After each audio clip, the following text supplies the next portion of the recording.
भारत माता की, भारत माता की, इनकलाब, इनकलाब, वंदे, वंदे। मंच पे मौजूद कांग्रेस के अध्यक्ष खड़गे साहब, असली शिवसेना के अध्यक्ष उद्धव ठाकरे जी,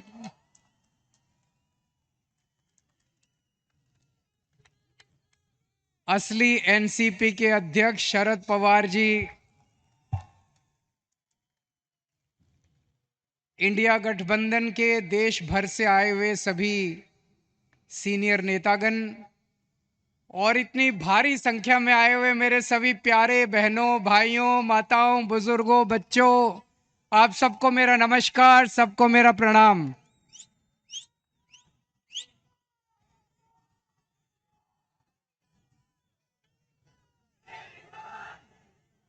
दोस्तों, आज आप लोगों के बीच में आके मुझे बहुत अच्छा लग रहा है। सीधे जेल से आ रहा हूं आप लोगों के बीच में।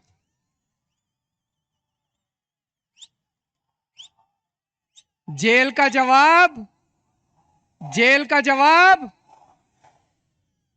दिल्ली से आया हूं झोली फैला के आपसे भीख मांगने के लिए। मेरे भारत को बचा लो, मेरे देश को बचा लो।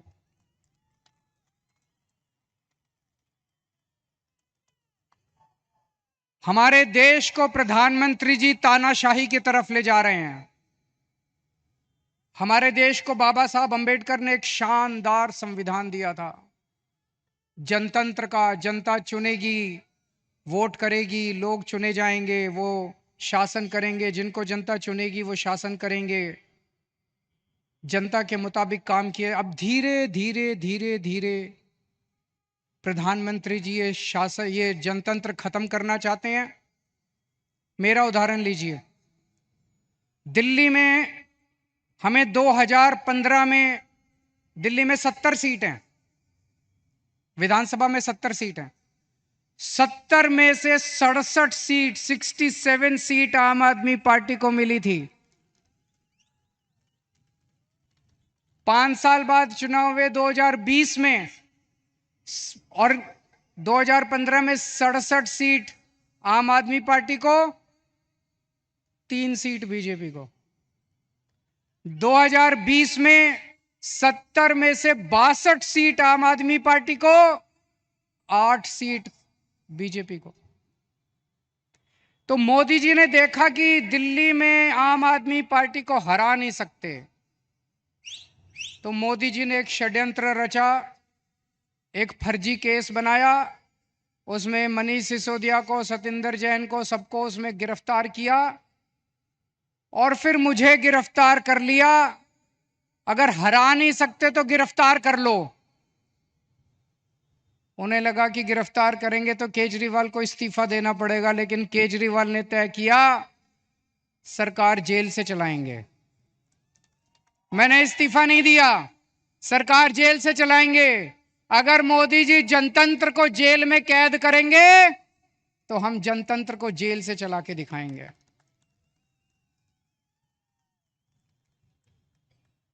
मैं एक बहुत छोटा सा आदमी हूं। हमारी एक छोटी सी पार्टी है, 2 राज्यों में है, पंजाब में, दिल्ली में।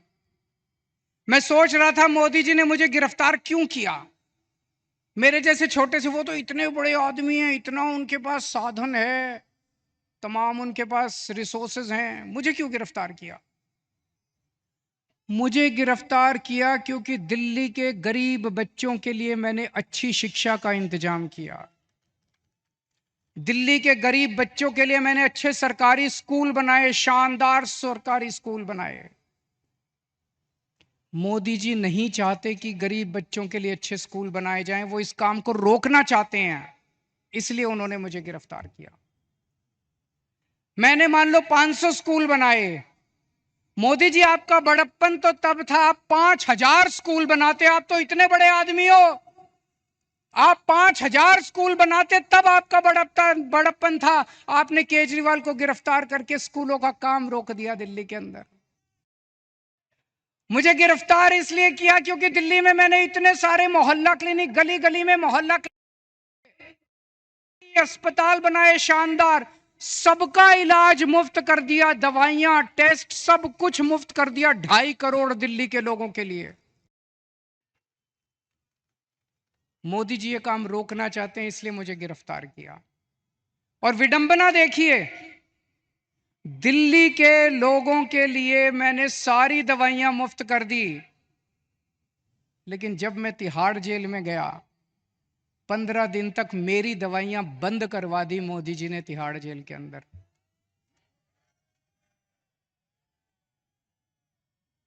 मैं शुगर का मरीज हूं 20 साल से, और 10 साल से इंजेक्शन ले रहा हूं इंसुलिन के। रोज 4 इंजेक्शन लगते हैं मेरे को इंसुलिन के, 52 यूनिट इंसुलिन लेता हूं रोज। लेकिन जब मैं तिहाड़ गया, मोदी जी ने मेरे इंजेक्शन बंद करा दिए। 15 दिन तक मेरी 300 पहुंच गई शुगर, 350 पहुंच गई शुगर। मैं बोलता रहा वहां पे अफसरों को, कर्मचारियों को, मुझे इंसुलिन चाहिए, उन्होंने नहीं दी। बोले ऊपर से आदेश है, इंसुलिन नहीं दे सकते। अगर किसी आदमी को कई दिनों तक शुगर हाई रहे तो उसकी किडनी खराब हो जाती है, उसका लिवर खराब हो जाता है। मुझे नहीं पता ये क्या करना चाहते थे मेरे साथ, लेकिन इतिहास गवाह है, ऐसे बहुत सारे किस्से हुए हैं जब विरोधियों को और विपक्षी पार्टी के लोगों को जेल में डाल के उनके शरीर को खराब कर दिया गया। मुझे गिरफ्तार इसलिए किया गया क्योंकि दिल्ली के सभी लोगों की मैंने बिजली मुफ्त कर दी। दिल्ली में लोगों का बिजली का बिल 0 आता है। मैं मोदी जी को कहना चाहता हूं कि आपकी बड़प्पन तो तब होता जब आप पूरे देश के लोगों की बिजली मुफ्त कर देते। आपने दिल्ली के लोगों की बिजली आप रोकना चाहते हो, इसलिए आपने मुझे गिरफ्तार किया। अब दोस्तों, ये लोग कह रहे हैं कि मुझे 2 तारीख को दोबारा जेल जाना है। मैं जेल जाऊंगा कि नहीं जाऊंगा, ये आपके हाथ में है। अगर आपने इंडिया गठबंधन को जिता दिया, अगर आपने इंडिया गठबंधन की सरकार बना दी, तो मुझे जेल जाने की जरूरत नहीं पड़ेगी। और अगर आपने कमल का बटन दबाया तो मुझे दोबारा जेल जाना पड़ेगा। तो जो जो लोग मुझे जेल भेजना चाहते हैं, कमल दबा देना, और जो जो मुझे आजाद देखना चाहते हैं, इंडिया गठबंधन को जिता देना। जब आप बटन दबाने जाओ तो इस बार बटन केजरीवाल को जेल भेजने या केजरीवाल को आजाद करने के लिए दबाना।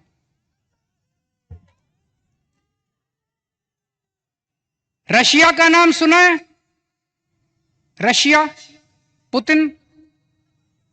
पुतिन ने क्या किया, जितने विपक्षी नेता थे उनको सबको कैद करके जेल में डाल दिया या मरवा दिया, और फिर चुनाव करवाए।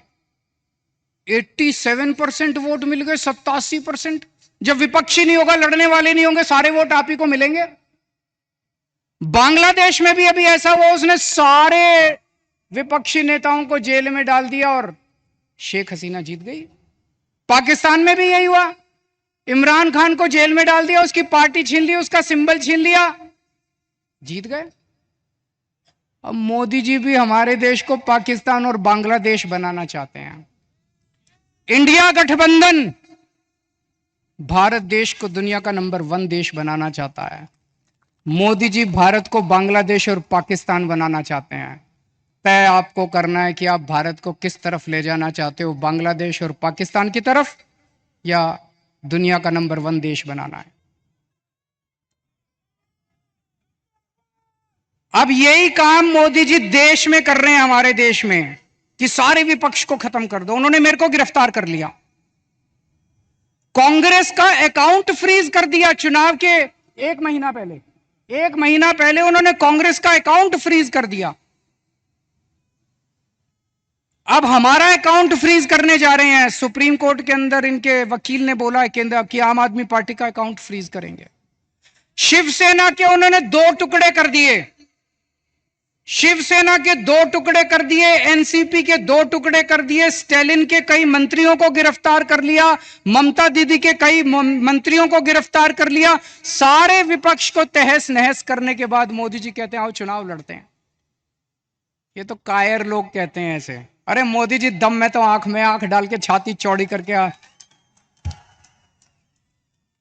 चुनाव की तरह लड़ो ना, सबके अकाउंट फ्रीज कर दिया, सबको जेल में डाल दिया। इस वक्त मोदी जी एक बड़े खतरनाक मिशन पे काम कर रहे हैं, बहुत खतरनाक मिशन है, आपको पता नहीं अंडरग्राउंड का चल रहा है। उस मिशन का नाम है वन नेशन वन लीडर। इस देश में वो चाहते हैं मोदी जी एक ही नेता होना चाहिए। उसके लिए वो दो लेवल पे काम कर रहे हैं। एक लेवल, जितने विपक्ष के नेता हैं एक एक करके सबको जेल में डाल रहे हैं, कईयों को डाल दिया, और अगर वो जीत गए, भगवान ना करे वो जीते, अगर वो जीत गए, मैं आपको चैलेंज करता हूं अगले चुनाव तक ठाकरे साहब भी जेल में होंगे, खड़गे साहब भी जेल में होंगे, राहुल गांधी भी जेल में होंगे, प्रियंका भी जेल में होगी, केजरीवाल तो है ही जेल में, शरद पवार साहब भी जेल में होंगे, ममता जी भी जेल में होंगी, स्टैलिन भी जेल में होंगे, पिनराई विजयन भी जेल में होंगे। तो एक उनके लेवल पे काम कर रहे हैं, विपक्ष को सबको जेल में डाल दो, जैसे पुतिन ने, शेख हसीना ने, जैसे पाकिस्तान वालों ने जेल में डाला। और दूसरे लेवल पे उनकी अपनी बीजेपी पार्टी में जितने नेता हैं सबको पैदल कर दिया, सबकी राजनीति खत्म कर दी। देवेंद्र फडणवीस को खत्म कर दिया उन्होंने, शिवराज सिंह चौहान को खत्म कर दिया, वसुंधरा राजे को खत्म कर दिया, डॉक्टर रमन सिंह को खत्म कर दिया, खट्टर साहब को खत्म कर दिया। एक ही बचा है, कौन है? अगला किसका नंबर है? अगला किसका नंबर है? सारा देश जानता है अगला नंबर योगी आदित्यनाथ का है। अगर ये जीत गए तो 2 महीने के अंदर योगी आदित्यनाथ को उत्तर प्रदेश के सीएम पद से हटा देंगे ये लोग। बड़ा खतरनाक, एक ही नेता बचेगा और वो भी बस वही राज करना चाहते हैं। लेकिन एक और चीज है, 2014 में जब मोदी जी प्रधानमंत्री बने थे, उन्होंने एक नियम बनाया बीजेपी के लिए कि जो नेता 75 साल का हो जाएगा बीजेपी में, उसको रिटायर करना पड़ेगा, उसको अपना पद छोड़ना पड़ेगा, उसको टिकट नहीं मिलेगी, और अगर वो किसी पद पे काम कर रहा है तो उसे इस्तीफा देना पड़ेगा। उस रूल के तहत उन्होंने सबसे पहले आडवाणी जी को रिटायर किया, फिर मुरली मनोहर को रिटायर किया, फिर उन्होंने सुमित्रा महाजन को रिटायर किया, फिर उन्होंने यशवंत सिन्हा को रिटायर किया, और कई लोगों को रिटायर किया। साल 17 सितंबर को मोदी जी 75 साल के हो रहे हैं।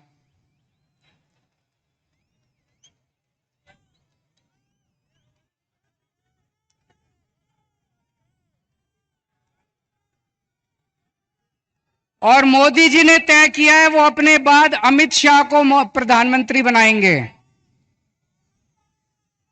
मोदी जी ने तय किया है वो अपने बाद अमित शाह को तो इस बार मोदी जी अपने लिए वोट नहीं मांग रहे, अमित शाह के लिए वोट मांग रहे हैं।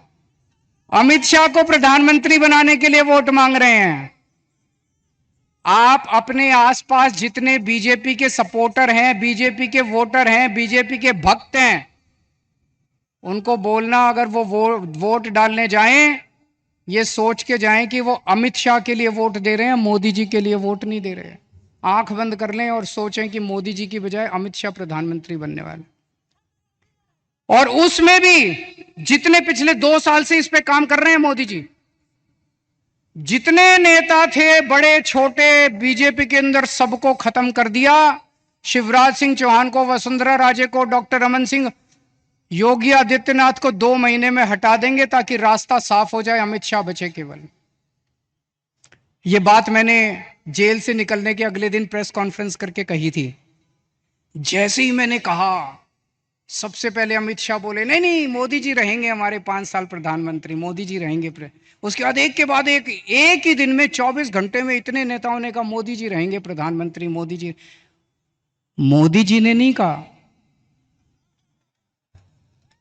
मोदी जी देश के सामने कह दे कि वो रूल तो मैंने आडवाणी जी से छुटकारा पाने के लिए बनाया था, मैं तो रहूंगा।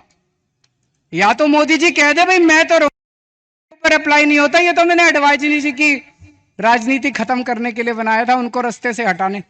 लेकिन अभी तक मोदी जी नहीं बोले, इसका मतलब मोदी जी रिटायर करेंगे और यूपी के मुख्यमंत्री को हटाया जाएगा। मैं देख रहा हूं महाराष्ट्र में इन दिनों कुछ ज्यादा ही चक्कर लगा रहे हैं मोदी जी। अभी थोड़े दिन पहले आए, इतनी गंदी गालियां देते हैं वो। प्रधानमंत्री को ये शोभा नहीं देता। वो पवार साहब के लिए बोले भटकती आत्मा। ये शोभा देता है प्रधानमंत्री जैसे व्यक्ति को? शरद पवार जी की, इतने सीनियर नेता हैं देश के, आपकी उनसे वैचारिक भिन्नता हो सकती है, अलग अलग पार्टी में हो सकते हैं, लेकिन थोड़ी सी इज्जत तो रखिए।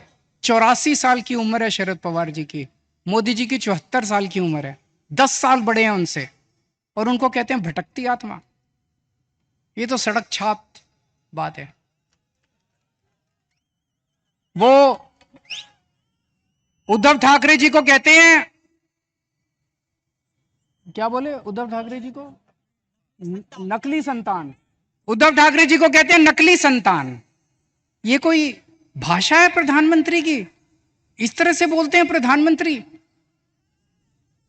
ये शरद पवार की बेइज्जती नहीं है, ये उद्धव ठाकरे की बेइज्जती नहीं है, ये महाराष्ट्र के एक एक व्यक्ति की बेइज्जती है। इस बार जब वोट डालने जाओ तो ऐसा बटन दबाना कि महाराष्ट्र की इज्जत ऊंची हो और महाराष्ट्र की बेइज्जती का बदला लिया जाएगा।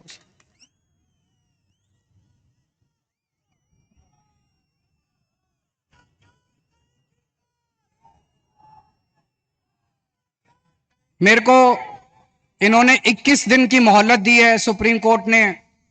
मुझे उम्मीद नहीं थी कि मैं जेल से बाहर आऊंगा इतनी जल्दी, लेकिन बजरंगबली की कृपा है मेरे ऊपर। बजरंगबली की कृपा है। अचानक एक दिन मैं सेल में बैठा था, मेरा 25 नंबर सेल है, जेल नंबर, अब दोबारा जाना है मुझे, आप लोग मुझे चिट्ठी लिख सकते हैं जेल में। Cell number 25, jail number 2, Tihar jail. और मेरे सेल में 2-2 सीसीटीवी कैमरे लगा दिए मोदी जी ने। 2 सीसीटीवी कैमरे हैं, 24 घंटे मेरी मॉनिटरिंग होती है। 13 अफसर बिठा रखे हैं, एक एक अफसर के पास 2-2 टीवी स्क्रीन है जिसपे मैं कितने बजे उठता हूं, बाथरूम कितने बजे जाता हूं, कितनी देर टॉयलेट करता हूं, खाना खाता हूं, टीवी देखता हूं, किताब पढ़ता हूं, क्या करता हूं क्या नहीं करता। आप सोच के देखो, अगर आपको यह पता चले कि 24 घंटे आपके हर मूवमेंट को कोई मॉनिटर कर रहा है, जीना मुश्किल हो जाता है। और 2 टीवी स्क्रीन प्रधानमंत्री जी के अपने दफ्तर में लगे हुए, 24 घंटे मोदी जी मेरे को देखते हैं कि मैं क्या कर रहा हूं।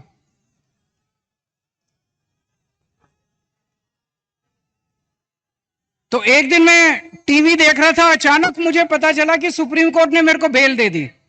मैं 21 दिन के लिए बाहर आ गया। मुझे बहुत खुशी हुई, उसी वजह से आज आप लोगों के बीच में आने का मौका मिला।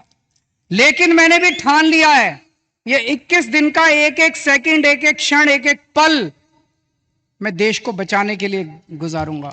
24 घंटे काम कर रहा हूं।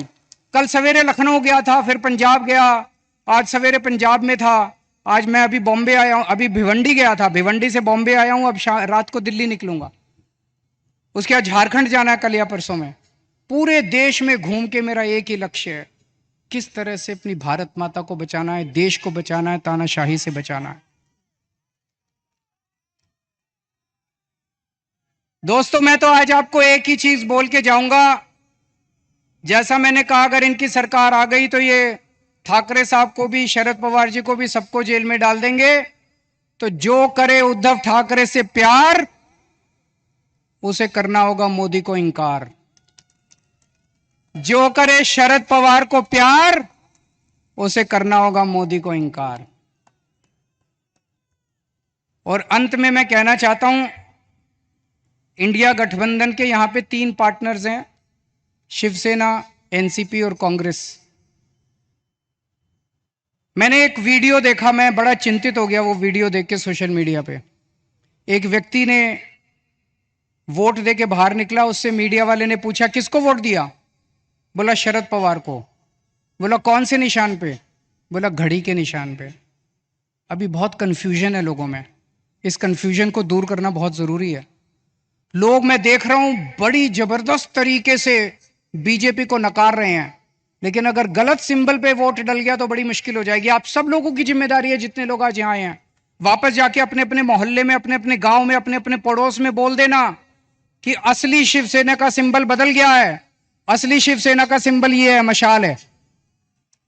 ये बताना पड़ेगा सबको, बताना पड़ेगा सबको। और असली एनसीपी का सिंबल जो है वो अब घड़ी नहीं है, वो तुतारी बजाने वाला आदमी है।